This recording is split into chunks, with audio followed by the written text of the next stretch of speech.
1,00,000 சந்தாதாரர்களை அடைய எனக்கு உதவிய அனைத்து நல் உள்ளங்களுக்கும் சந்தாதாரர்களுக்கும் என்னுடைய பணிவான நமஸ்காரங்கள், என்னுடைய வாழ்த்துக்கள்.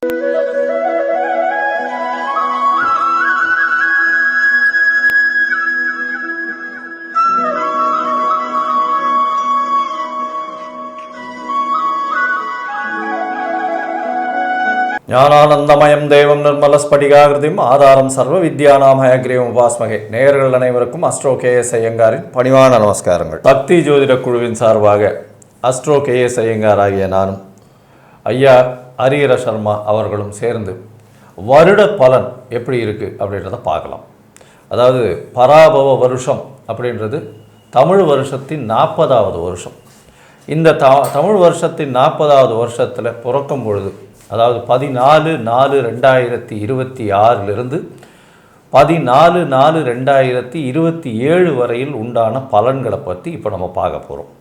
இதில் என்னென்ன மாற்றங்கள் வருது, கோல்சாரங்கள் என்னென்ன மாறுது, பொதுவாக உலகத்துக்கு எப்படி இருக்கும், இந்திய திருநாடு எப்படி இருக்கும், தமிழ்நாட்டில் நம்ம எப்படி இருக்க போகிறோம், அந்த ஒரு பெரிய மாற்றங்கள் என்னென்ன ஏற்றங்கள் வரப்போகிறது, அதாவது ஆண்களுக்கு எப்படி இருக்கும், பெண்களுக்கு எப்படி இருக்கும், குழந்தைகளுக்கு எப்படி இருக்கும், படிக்கக்கூடிய மாணவ மாணவியர்களுக்கு வேலை வாய்ப்பு, தொழில், இது எல்லாமே இந்த வருஷம் நல்லது எப்படி நடக்கும், நல்லது எப்படி போகும் அப்படின்றத பற்றி ஐயா ஹரிஹர சர்மாவை நம்ம கேட்போம். அனைவருக்கும் சக்தி ஜோதிட குழுவின் சார்பாக பணிவான நமஸ்காரங்கள். இப்போ இந்த வருஷம் பார்க்க போகிறது பராபவ வருஷம். இந்த பராபவ வருஷம் அப்படின்றது தமிழ் வருஷம் அப்படின்றது மொத்தம் 60 ஆண்டுகள். இந்த தமிழ் வருஷம் 60 ஆண்டுகளை நம்ம எங்கே பார்க்கலாம் அப்படின்னாக்க, தகப்பனுக்கு உபதேசம் கொடுத்த சுவாமிமலை சுவாமிநாத சுவாமி கோயிலில் இந்த 60 வருஷத்துக்கும் 60 படிகள் இருக்கும். அப்போ நம்ம ஒவ்வொரு வயசை கடக்கும்பொழுது அந்த ஒவ்வொரு படிகளை கடக்கும்பொழுது 60 ஆண்டுகளை கடக்கிறோம். அப்படி வரக்கூடிய காலகட்டங்களில் இப்போ வர்றது 40வது வருஷம். இந்த 40வது வருஷம் அப்படின்னாலே நம்மளுடைய நியூமராலஜி படி 4 அப்படின்றது ராகுவை குறிக்கக்கூடியது. இதில் இன்னொரு விசேஷம் என்ன அப்படின்னாக்க, இந்த வருஷம் பிறக்கக்கூடிய நாள் அப்படின்றதே செவ்வாய்க்கிழமையில் பிறக்குது. மிக பரம பவித்திரமான நாள். அதோட இன்னொரு விசேஷம் என்ன தெரியுமா, ராகுவோடைய நட்சத்திரமான சதய நட்சத்திரத்தில் பிறக்குது. அதோட இன்னொரு விசேஷம் என்ன தெரியுமா, ராகு கேதுவின் பிடியில் அனைத்து கிரகங்களும், அதாகப்பட்டது மெல்ல செல்லும் கிரகங்கள், விரைவாக செல்லும் கிரகங்கள் அத்தனையும் உள்ளார மாட்டிக்கிச்சு. அப்போ இந்த வருஷம் பொறுத்தளவுக்கு இந்த வருஷத்தை ஒரு உதாரணம் சொல்லலாம். ராகு கேதுவின் பிடியில் அனைத்து கிரகங்களும் மாட்டினாக்க கால சர்ப தோஷம் தோட இந்த வருஷம் பிறக்குது. நம்ம என்ன பண்ணுவோம், ராகு அப்படின்னாலே பிரம்மாண்டம் பிரம்மாண்டம் பிரம்மாண்டம். அப்போ இப்படி ஏற்பட்ட பிரம்மாண்டமான நிகழ்வுகள் எல்லாம் நிகழுமா? கண்டிப்பாக நிகழும். ஏன் நிகழும் அப்படின்னாக்க, இந்த வருஷத்துடைய ராஜா தனக்காரகனான குரு பகவான். குரு அப்படின்றது தனத்துக்கு அதிபதி மற்றும் புத்திரருக்கு அதிபதி. அப்படியேற்பட்ட வசந்த குரு பகவானை ராஜாவாக கொண்டும், மந்திரியா அங்காரகன் நிலத்துக்கு அதிபதியான செவ்வாயை அதிபதியாக கொண்டது. இந்த காலகட்டங்களில் நிலங்கள் விலை உயரக்கூடிய வாய்ப்புகள் உண்டு. ரியல் எஸ்டேட் தொழில் சீரும் சிறப்படைய வாய்ப்புகள் உண்டு. சேனாதிபதி சந்திரன், மனோகாரகனான சந்திரன். பால் உற்பத்தியில் நல்ல புதிய புதிய மாற்றங்களும் புதிய புதிய ஏற்றங்களும் நடக்கக்கூடிய வாய்ப்புகள் இந்த காலகட்டங்களில் இருக்குமா? கண்டிப்பாக இந்த காலகட்டங்களில் இருக்கும். ராகுவோடைய நட்சத்திரத்தை பிறக்கிறதுனால ஒரு சில காலகட்டங்களில் குரு மாறக்கூடியது அப்படின்றது வரக்கூடிய 26/6/5/2026 அன்றைக்கி மாறுற வரையிலும் வளைகுடா நாட்டில் இந்த போர்கள் தணிஞ்சு திருப்பி போர்கள் வரக்கூடிய வாய்ப்புகள் உண்டு. இது முற்றிலும் தொடை தெரியக்கூடிய காலகட்டங்கள் அப்படின்றது நவம்பர் மாதம் ராகு கேது மாறும் பொழுது முற்றிலும் தொடர்த்தெடுக்கப்படும். அதே போல் எண்ணெய் விலைகள் ஏறக்கூடிய விலைகள் உண்டு. அதாவது க்ரூட் ஆயில்னு சொல்கிறோம்ல, பெட்ரோல், நாப்தலின், டீசல், இது தயாரிக்கக்கூடியது மாறக்கூடிய, விலைவாசி உயரக்கூடிய வாய்ப்புகளும் உண்டு. நாட்டிற்கு நல்ல எதிர்காலம் இருக்குமா? எதிர்காலம் இருக்கும். இப்படி இருக்கக்கூடிய காலகட்டங்களில் இந்த பராபவ வருஷம் பிறக்குது. சரி, இதில் என்னென்ன கோள்கள் எந்தெந்த இடத்துல இருக்கிறாங்க, இவங்க என்னென்ன நன்மையை செய்வாங்க அப்படின்றத நம்மளோட அஸ்ட்ரோ KS ஐயங்காரவங்க சொல்லுவாங்க. ஐயா, அற்புதமாக சொன்னீங்க. இந்த வருஷத்தினுடைய மாற்றங்கள் என்ன அப்படின்னு பார்த்தோம்னா, குருவினுடைய மாற்றம் இருக்குது. 26/6/2026 அப்போ குரு மிதுனத்திலிருந்து கடகத்துக்கு போய் உச்சம் பெறக்கூடிய வாய்ப்புகள் மிகவும் அதிகம். அதாவது கடகத்துக்கு போனாலே உச்சம் பெற்று மிகப்பெரிய மாற்றத்தை ஏற்படுத்தக்கூடிய காலகட்டமாக அமையும். அதற்கு பிறகு பார்த்தேனால் 13/11/2026 ராகு கேத்துவின் பெயர்ச்சி. ராகு மகரத்தில் மகர ராகு அப்படின்னு சொல்லக்கூடியது மிகப்பெரிய விசேஷம். ஏன்னா ராகு இருக்கக்கூடிய வீடுகள்லேயே மகரத்தில் இருந்தார்னா மிகப்பெரிய ஏற்றத்தை கொடுப்பார் அப்படின்னு சொல்லக்கூடியது. அது தவிர பார்த்தேன்னா அதாவது மேஷம், ரிஷபம், கடகம், கன்னி இதெல்லாம் இருக்கக்கூடிய இடத்துல இருந்தாரே ஆனால் ராகு பெரிய ஏற்றம் கிடைக்கும்னு சொல்கிறது. அதில் மகரமும் ஒரு வீடு. சரி, இந்த மகரத்தில் ராகு வர்றதும் கடகத்தில் கேது வர்றதும் பெரிய மாற்றத்தை ஏற்படுத்தக்கூடிய வாய்ப்பு. அது தவிர பார்த்தேனால் 10ஆம் மாதம் குரு கடகத்திலிருந்து சிம்மத்துக்கு போகிறார். கடகத்திலிருந்து சிம்மத்துக்கு போய் அவர் ஒரு பெரிய மாற்றத்தை ஏற்படுத்துகிறார். மொத்தத்தில் பார்க்கும்பொழுது இந்த வருஷத்தில் பெரிய கிரகங்கள்னு சொல்லக்கூடிய வருட கிரகங்கள்னு சொல்லக்கூடிய சனி, குரு மற்றும் ராகு கேத்துவின் மாற்றம் ஏற்றம் இருக்கக்கூடிய காலகட்டமாக அமையிறது. இதனால் பார்த்தீங்கன்னா உலக பொருளாதார நிலைமை நல்ல ஒரு பெரிய ஏற்றத்தை கொடுக்கும். அதாவது US டாலர்ஸ் ஸ்ட்ரெங்தன் ஆகக்கூடிய வாய்ப்புகள் ரொம்ப அதிகம். அது தவிர இந்த வருஷத்தில் ஆரம்பத்தில் பார்க்கும்பொழுது சில வீழ்ச்சிகள் தென்பட்டாலும் ஷேர் மார்க்கெட்டில் வருஷ கடைசியில் பார்க்கும்பொழுது பெரிய ஏற்றம் கிடைக்கும். 90லேருந்து 95,000 பாயிண்ட், 93லேருந்து 95,000 சென்செக்ஸ் இண்டெக்ஸ் போகக்கூடிய வாய்ப்புகள் மிகவும் அதிகமாக இருக்கும். அதுவும் இந்த நான் கன்வென்ஷனல் எனர்ஜின்னு சொல்லக்கூடிய இந்த காற்று ஆலைகள், அது தவிர சோலார், இந்த மாதிரியான விஷயங்கள் மூலியமாக எலக்ட்ரிசிட்டியை உற்பத்தி பண்ணி அதன் மூலியமாக மிகப்பெரிய ஏற்றம் கிடைக்கக்கூடிய காலகட்டமாக அமைய போகிறது. அதாவது பசுமை புரட்சின்னு சொல்லுவாங்க இல்லையா, பசுமை எலக்ட்ரிசிட்டின்னு சொல்லுவாங்க இல்லையா, அந்த மாதிரி நம்ம ஆயிலே எடுக்காமல் அந்த அளவுக்கு பண்ணக்கூடிய வாய்ப்புகள் உண்டு. இந்த வருஷம் பார்த்திங்கன்னா தங்கத்தினுடைய விலை 12லேருந்து 15,000 ரேஞ்சிலேயே தான் போகும். அதற்கு மேலே போகக்கூடிய வாய்ப்புகள் கம்மி. அது தவிர சில்வரினுடைய வேல்யூ கிட்டத்தட்ட 380லேருந்து 400 ரூபாய் 1 கிராம் வரக்கூடிய, அதாவது 4 லட்சம் ரூபாய் வரலும் வரக்கூடிய வாய்ப்புகள் உண்டு. ஏற்கனவே நாங்கள் போன இதுலேயே சொல்லியிருந்தோம். அதாவது மாசி மாதத்துலேயே சில்வர்னுடைய விலை ஏறும் அப்படின்னு சொல்லியிருந்தோம் போன வருஷத்துலேயே. அதே மாதிரியே 400 ரூபா வரலும் டச் ஆச்சு. இந்த வாட்டியும் சொல்கிறோம், திருப்பியும் 400 ரூபா வரலும் டச் ஆகி திருப்பி இறங்கக்கூடிய வாய்ப்புகள் மிகவும் அதிகமாக இருக்கும். இந்த வருஷம் பார்த்தலையானால் நிச்சயமாக பெண்களுக்கு சற்று பின்னடைவு இருக்கக்கூடிய வாய்ப்புகள் நிச்சயமாக இருக்கும். ஏன்னா சுக்கிரன் சூரியனோடு சேர்ந்து இருக்கிறதுனால ராஜாவின் ஆளுமை மிகவும் அதிகமாக இருக்கக்கூடிய வாய்ப்புகள் மிகவும் அதிகம். மே மாதத்திற்கு அப்புறம் பார்த்தீர்களேனால் போராட்டங்கள் எல்லாமே குறையக்கூடிய வாய்ப்புகள் உண்டு. ஏன்னா சனியை குரு பகவான் பார்க்கறதுனால போராட்டங்கள் கம்மியாகும். மே மாதம் வரலும் சனி செவ்வாயினுடைய சேர்ப்பு இருக்கிறதுனால 2026 மே மாதம் வரலும் பார்த்தீங்கன்னா சனி செவ்வாயினுடைய சேர்ப்பு இருக்கிறதுனால போர் அபாயங்கள் அதிகமாக தென்படக்கூடிய காலகட்டமாகவே அமைய போகிறது. அதனால் மொத்தத்தில் பார்க்கும்பொழுது பொருளாதாரத்தில் இந்திய பொருளாதாரம் நல்ல ஒரு ஏற்றம் இருக்கும். சேஃப் டெஸ்டினேஷன் சொல்லக்கூடிய அளவு இருக்கும். படிக்கக்கூடிய மாணவர்களுக்கு சிறு சிறு தடங்களை தாண்டி போக வேண்டிய கட்டாயம் இருக்கும். அதிகமாக படிப்புக்கு செலவு பண்ண வேண்டிய கட்டாயம் வரக்கூடிய வாய்ப்பு, பணம் புழக்கம் கொஞ்சம் அதிகமாக இருக்கக்கூடிய காலகட்டமாக அமைப்பது. ஏன்னா குரு உச்சம் பெறுறதுனால பணப்புழக்கம் கொஞ்சம் பெட்டராகவே இருக்கும், கவலைப்பட தேவையில்லை. இந்த வருஷம் பார்த்தீங்கன்னா மழையும் மிதமான மழையாக இருக்கும். அது தவிர உங்களுக்கு சில இடத்துல வெள்ளம் வரும், தேவையற்ற உயிரிழப்புகள், இந்த ட்ரெயின் அந்த மாதிரியான சம்பந்தப்பட்ட நெருப்பு சம்பந்தமாக உயிரிழப்புகள் இந்த வருஷம் வரக்கூடிய வாய்ப்புகள் நிச்சயமாக உண்டு. சரி, இந்த வருஷம் ஒரு ராசியாக மேஷம் முதல் மீனம் வரை என்னென்ன மாற்றங்கள் வரும் அப்படின்றத இப்போது ஒன்றொன்னா பராபவ வருஷம் 14/4/2026 14/4/2027 வரலும் உண்டான காலகட்டத்தில் எப்படி இருக்குன்னு பார்க்கலாம். மிதுன ராசி நேயர்களே, மிருகசீரிஷம், திருவாதிரை, புனர்பூசம் இந்த 3 நட்சத்திரம் 9 பாதங்களை கொண்ட ராசி. மிதுன ராசிக்காரர்களுக்கு ஏற்றமான காலம். எப்போ ஏற்றமான காலம்? கிட்டத்தட்ட அவங்க ஒரு 4-5 வருஷமாக படாத பாடுபட்டு இப்போ தான் அவளுக்கு 10ஆம் இடத்துல சனி பகவானும் ஓரளவுக்கு செட்டில் ஆகியிருக்காங்க.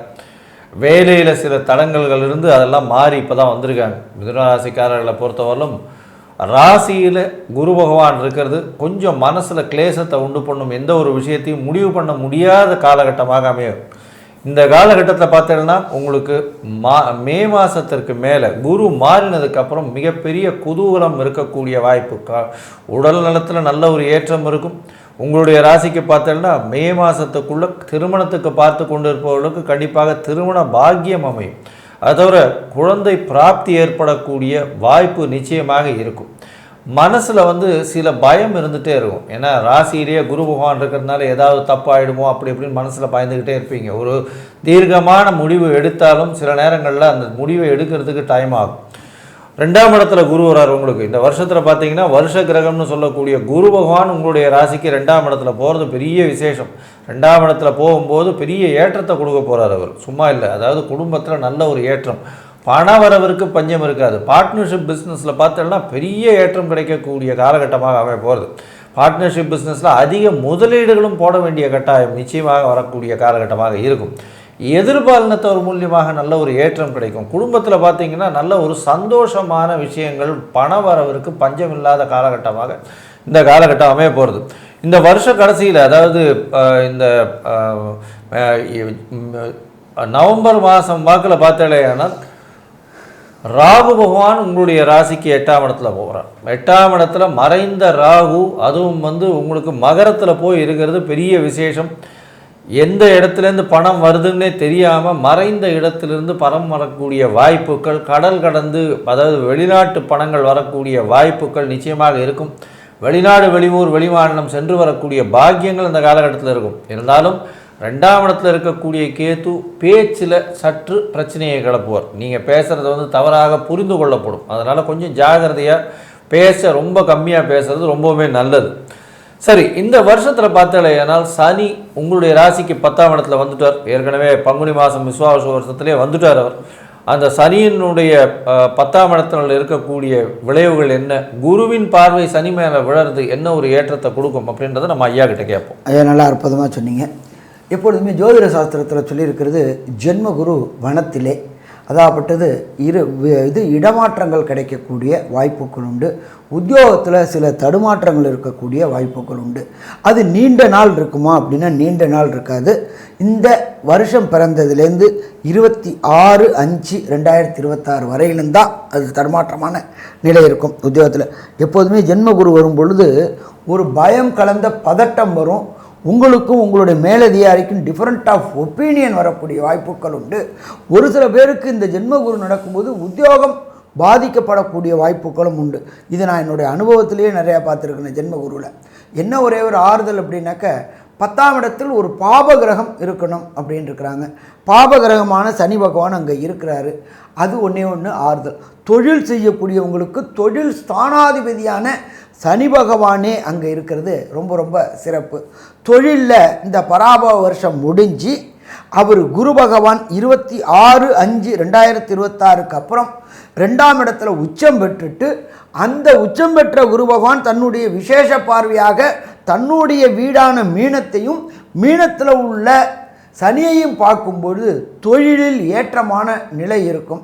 எதிர்பாராத இடத்துலேருந்து பணவரவு வரக்கூடிய வாய்ப்புகள் உண்டு. அதே போல் மிதுன ராசிக்கு 2ஆம் இடத்துல குருவும் 10ஆம் இடத்துல சனியும் வரும்பொழுது திருமணமாகாத தம்பதிகளுக்கு, அதாவது ரொம்ப வருஷமாக நானும் பார்த்துட்ருக்கேன் சாமி, எனக்கு திருமணம் நடைபெறவே இல்லை, எதனால் என்ன அப்படின்னு யோசனை பண்ணிக்கூடிய தம்பதிகளுக்கு, இந்த மிதுன ராசிக்காரங்களுக்கு குடும்பஸ்தானத்தில் குரு உச்சம் பெறும்பொழுது கண்டிப்பாக திருமணத்தை நடத்தி வைப்பாரா? திருமணத்தை நடத்தி வைப்பார். சரி, இதை தவிர புத்திரக்காரனான குருவும் நல்ல நிலையில் இருக்கிறதுனால நீண்ட நாட்களாக திருமணமாகி வம்சம் விருத்தி என்கின்ற குழந்தை பாக்கியம் கிடைக்காதவங்களுக்கு இந்த பராபவ வருஷம் குழந்தை பாக்கியம் கிடைக்கக்கூடிய வாய்ப்புகள் உண்டு. என்ன ஒன்று 11ஆம் மாதத்துக்கு அப்புறம் ராகுவும் கேதுவும் மாறுறதுனால 2ஆம் இடமான குடும்பஸ்தானத்தில் கேது வர்றதுனால வாக்குகள், சொன்ன வாக்கை காப்பாற்ற முடியாத தன்மைகள் இருக்கும். அப்போ கொடுத்த வாக்கை காப்பாற்ற முடியல அப்படின்றது நமக்கு தெரிஞ்சிருச்சு. அப்போ prevention is better then cure. அப்போ மிதுனராசி என்பர்களை பொறுத்தளவுக்கு வரக்கூடிய 11ஆம் மாதத்துக்கு அப்புறம் யாருக்கும் வாக்குறுதி கொடுக்கறத தவிர்க்கணும். ஆனால் ஒன்றே ஒன்று, இப்படி பார்த்தோம்னாக்கா ஒரு 7 மாதம் போயிடுச்சு, பராப வருஷம் போயிடுச்சு. அந்த பக்கம் பார்த்தோம்னா இன்னொரு 5 மாதம். அப்போ அந்த 5 மாதங்களும் ரொம்ப எச்சரிக்கையாக இருந்தால் பிரச்சனைகளை தவிர்க்கலாமா? பிரச்சனைகளை தவிர்க்கலாம். சரி, அடுத்தது பார்த்தோம்னாக்க அஷ்டமத்தில் ராகு. அஷ்டமத்தில் ராகு வர்றது நல்லதா? மிக மிக மிக நல்லது. அப்போ இந்த காலகட்டங்கள் இந்த மிதுன ராசி என்பவர்களுக்கு ஏற்றமாக இருக்குமா? ஏற்றமாகவே இருக்கும். சரி, நமக்கு இந்த மிதுன ராசியை சேர்ந்த நண்பர்களுக்கு இந்த வருஷம் ஃபுல்லாக எந்த தெய்வத்தை வணங்கலாம் அப்படின்னு பார்த்தாக்க எம்பெருமான் திருப்பதியில் உள்ள வேங்கடமுடையான வணங்குறது சிறப்பாக இருக்குமா, சிறப்பாக இருக்கும். அதுவும் இந்த வழிமுறை சொல்கிறேன், அதுபடி பண்ணி பாருங்கள், கண்டிப்பாக வெற்றி கிடைக்கும். ஃபஸ்ட்டு கீழே உள்ள திருச்சானூரில் உள்ள பத்மாவதி தாயாரை வணங்குங்க. அதுக்கு அடுத்தது கீழே திருப்பதியில் உள்ள கோவிந்தராஜ பெருமாளை கும்பிடுங்க. கும்பிட்டு முடிச்சுட்டு மேலே திருப்பதிக்கு போங்க. எம்பெருமான் திருப்பதி வேங்கடமுடையானுக்கு இடம் கொடுத்தவர் அப்படின்றது வராக சுவாமி, அவரை பாருங்கள். அதுக்கு அடுத்தது எம்பெருமான் வேங்கடமுடையானை பாருங்கள். பார்த்துட்டு அன்னதானத்தை சாப்பிட்டுட்டு வாங்க. இதை ஒவ்வொரு 3 மாதமும் போயிட்டு வரதை வச்சுக்குங்க. கண்டிப்பாக குடும்பத்தில் ஏற்றம் இருக்குமா, ஏற்றம் இருக்கும். சரி, இதை தவிர இந்த வருஷத்துக்கு ராஜா குருவாக இருக்கிறதுனால சமயக்குறவர்கள், மடாதிபதிகள், சங்கராச்சாரியார்கள், அதே போல் வைணவ மடாதிபதிகள் மற்றும் ஆதீனங்கள் மற்றும் மத குருமார்களான ராகவேந்திரர், சாய்பாபா, இவங்களை இந்த பராபவ வருஷம் வரக்கூடிய காலகட்டங்களில் ராமானுஜர் ஸ்தலம், ஸ்ரீபெரும்புத்தூரில் உள்ள ராமானுஜர் ஸ்தலம், மனிதத்தில் புனிதம் ஏற்படுத்திய ராமானுஜர், அதே போல் ஜீயர்கள், இவங்களை எல்லாமே எப்பப்போ வாய்ப்பு கிடைக்குதோ அப்பப்போ அவங்கள சேவிச்சுட்டு வாங்க, அவங்கள கும்பிட்டுட்டு வாங்க. கண்டிப்பாக மத குருமார்களுடைய ஆசீர்வாதம் இருந்தால் நம்ம குடும்பம் நல்லா இருக்குமா, நம்ம குடும்பம் நல்லா இருக்கும். சரி, இதை தவிர இந்த பசு பராமரிக்கிறது, பசு அப்படின்றத பொறுத்தளவுக்கு கோசாலைகள், இப்போ நம்மளுடைய எல்லா இடத்துலையுமே இந்த வயதான பசுக்களை பராமரிக்கிறதுக்குன்னு கோசாலை வச்சு நடத்துகிறாங்க. அதில் அவங்களுக்கு எந்த பயனும் கிடையாது. ஆனாலும் கோவை ரட்சிச்சோம்னாக்க நம்ம குடும்பம் நல்லா இருக்குமா, குடும்பம் நல்லா இருக்கும். அதனால் இந்த பராப வருஷம் தொடங்கக்கூடிய காலகட்டங்கள்லேருந்து பராப வருஷம் முடியக்கூடிய காலகட்டங்களுக்கு ஒவ்வொரு மாதமும் பசுக்களுக்கு உண்டான அகத்திக்கீரை மற்றும் புல், வைக்கோல் இதை வாங்கிறதுக்கு அந்த பசு பராமரிக்கிறவங்களுக்கு உங்களால் என்ன முடிஞ்சதோ வாங்கி கொடுங்க. அப்போ கோவை நாம் ரட்சித்தோம் அப்படின்னாக்க கோல சகல தேவதைகளும் வாசம் செய்கிறாங்க. கோவை ரட்சிக்கும் போது நம்ம குடும்பம் நல்லா இருக்குமா, நம்ம குடும்பம் நல்லா இருக்கும். அதுக்கு அடுத்தது வேதத்தை ரட்சிக்கணும். வேதம் அப்படின்றத பொறுத்தளவுக்கு ஜோதிஷ சாஸ்திரத்தில் ஒரு அங்கம் அப்படின்றது வேதத்தில் அந்த வேதத்தை நாம் ரட்சிக்கணும். அப்போ அந்த வேதம் படிக்கக்கூடிய மாணவர்களுக்கு, வேத பாடசாலை இருக்கக்கூடியவங்களுக்கு, அந்த வேத பாடசாலை நடத்துகிறவங்களுக்கு உங்களால் முடிஞ்ச ப்ரொவிஷன் இந்த பராப வருஷம் தொடங்கிறதுலேருந்து பராப வருஷம் முடியக்கூடிய காலகட்டங்களில் அது 50 ரூபாயாக இருக்கட்டும், 500 ரூபாயாக இருக்கட்டும், உங்களால் என்ன ப்ரொவிஷன் வாங்கி கொடுக்க முடியுமோ கண்டிப்பாக வாங்கி கொடுங்க. வாய் வாழ்த்தாவிட்டாலும் வயிறு வாழ்த்தும். வேதத்தை நாம் ரட்சித்தோம் அப்படின்னாக்க வேதம் நம்மளை கண்டிப்பாக ரட்சிக்குமா, ரட்சிக்கும். அப்போ இந்த 3 காரியங்களையும் தொடர்ந்து செஞ்சுக்கிட்டு வாங்க. மத குருமார்கள்ட்ட ஆசீர்வாதம் வாங்கிட்டு வாங்க. திருப்பதி வேங்கடமுடையானை சேவிச்சுட்டு வாங்க. கோவுக்கு அகத்திக்கீரை, புல், வைக்கோல் வாங்கி கொடுங்க.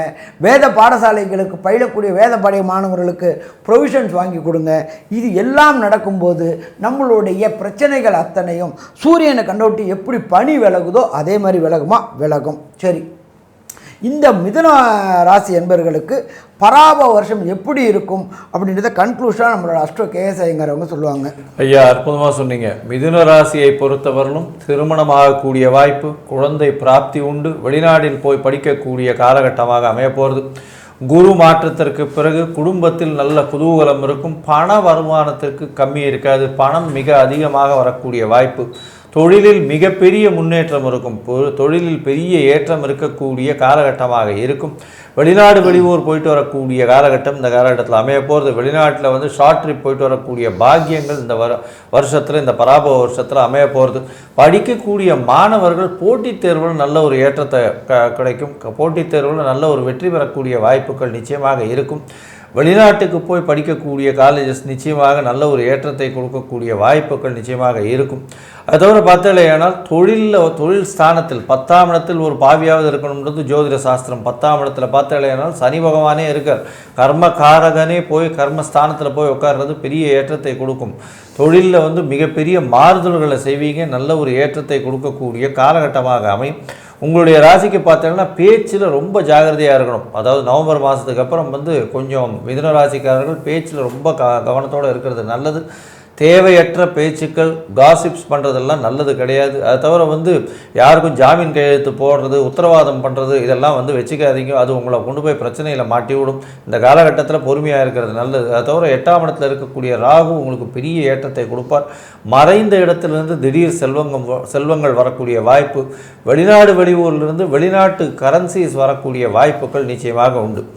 மொத்தத்தில் பார்க்கும் பொழுது இந்த மிதுன ராசிக்காரர்களுக்கு பராபவ வருஷம் பெரிய ஏற்றத்தையும் மாற்றத்தையும் கொண்டு வரும். 90 விழுக்காடு மாற்றங்கள் இந்த பராபவ வருஷத்தில் இருக்கும் அப்படின்னு இந்த சக்தி ஜோதிட குழு சொல்லுது. நன்றி, நமஸ்காரம். Astro K S Iyengar YouTube channel பார்த்தமைக்கு நன்றிகள். மேலும் இது போன்ற ஆன்மீக ஜோதிஷ தகவல்கள் உங்களை அடைய Astro K S Iyengar YouTube channel subscribe செய்யவும், பெல் ஐக்கானை மறக்காமல் அழுத்தவும். நன்றி, வணக்கம்.